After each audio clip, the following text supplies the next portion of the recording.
Takže ahoj lidi, já vás vítám u dnešního videa. Ano, po nějakých měsících. Já se omlouvám, já jsem prostě si musela dát pauzu, měla jsem těžké období, takže jsem neměla vůbec jako na to energii, ale zkusím natáčet co nejdřív, ale prostě škola, do toho prostě domácí povinnosti a takhle, takže znáte to. Takže na úvod, máme tady zase dvě bablotíčka, tady je pomeranč, tady je zázvor. A tady máme ano. A ještě tady máme bonusové babloty, které vám ukážeme později. Ano. Takže je to zase music, takže o mojí situaci na YouTube. Až dojedu zpátky domů s tam, kde jsem momentálně, tak já vám pošlu ty designy, které zatím mám, protože tady nemám počítač. Ale to nejdůležitější, což je důležité, je to, že jsme tady společně a jsem tu podle robě. Takže jdeme na to. Ano, jo, ještě za tím. Jo. A tady máme ještě kameramana. Ano, kameramanku. To je to naše kamarádka, ale její osobní údaje, nebo jak se bude tady dávat, nebudem. No. Protože nepřeje si to, takže já to pouze respektuju, takže bude kývat jenom takto do mobile, nebo takto mobilem. Ano.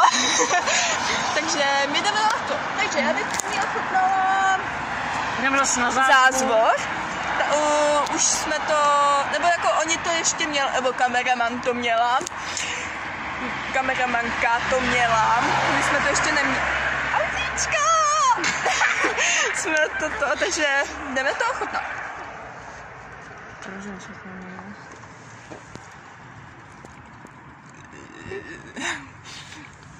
Je to strašně sladké a hnusné. Takže já dám tady Music Boy, prosím přetoč to. Jako kofla, ty vole. Jako levná kofla. Jako levná kofla na tu jednu specifickou koflu, kterou si nemůžu vzpomenout. Freebag. Ne. Víte, jak tam byly ty dříve ty Simpsonské ptička, které přebrandovaly na něco jiného, ne? Tak tomu připadá jako ten kofolovej Simpsonské ptičko. Jo. Takže já tomu dávám tak 6 z 10, mě to fakt jako nechutná. Ty? Já dávám 8, protože mi to chutnalo dobře a já si to nechám. Nechám ještě kameramanku. Já se nechám na doma. Dobře. Tohle ty jsou zase já se bojím. Tak já se bojím. Takže v pokračování omlouváme se, šli tady lidi a já nedokážu mluvit před lidma, takže to pauzy. Takže kolik tomu dává kameramanka? 5, 7 bodů. To je dobré.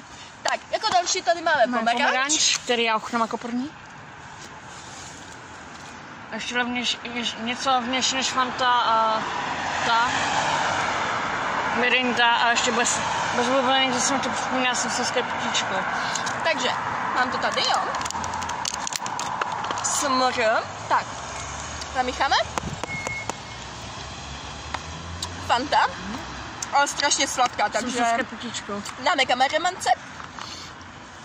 Tak já tomu dávám tak 9 z 10. Je to dobré.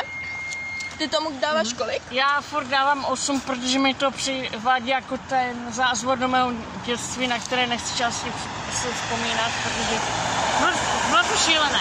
Tak a kolik dává kameramanka? 5 a je dá 6 bodů. Tak a teď tady máme bonusové pitíčko. Takže máme tady máme tady malinu. Raspberry shit. Tak, necháme ochutnat první kameramanku.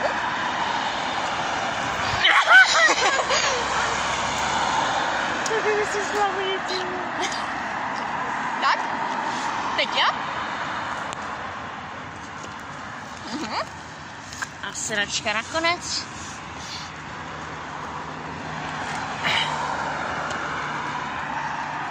Mluv jako první. Dobře.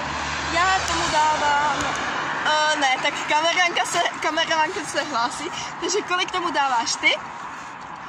5, 7... A půl. Jo, a půl. Takže 7,5 bodů. Já s ním sign language. Tak jo, já tomu dávám 10 z 10.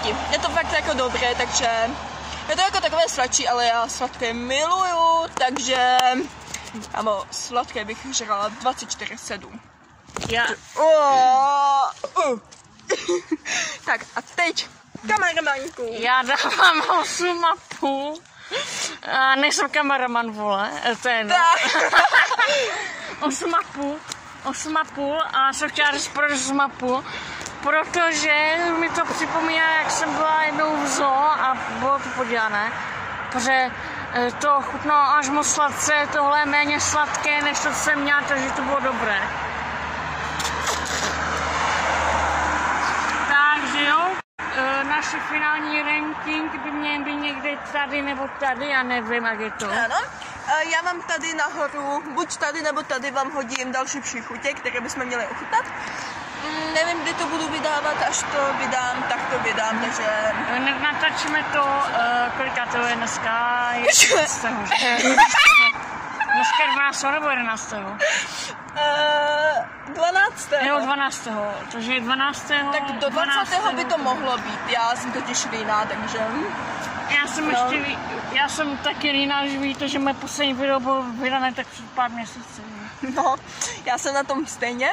Tak jo, takže tady bych to ukončila, dávejte like, odběr, pokud se vám video líbilo. My děkujeme ještě jednou za kameru a